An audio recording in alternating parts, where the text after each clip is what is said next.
અત્યારે કઈ થીમ ચાલે છે? મારો દેશ. તો ભાઈ આપણા દેશનો નકશો છે. આપણા દેશનું નામ ભારત.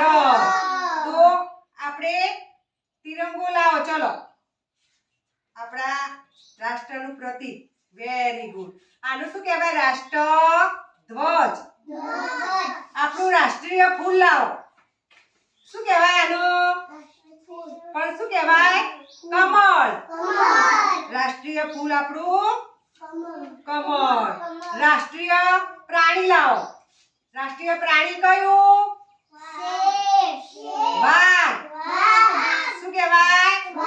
વાઘ. ચલો રાષ્ટ્રીય પક્ષી લાવો. રાષ્ટ્રીય પક્ષી કયું? મોર. Very good. રાષ્ટ્રીય ફળ લાવો. રાષ્ટ્રીય ફળ આપણું કયું? Very good. ચલો રાષ્ટ્રીય વૃક્ષ લાવો. આ શું કહેવાય? વડ. શું કહેવાય? વડ. તો આપણે અહીંયા વડ મૂકીશું. જો ભાઈ થઈ ગયા આપણા? સરસ.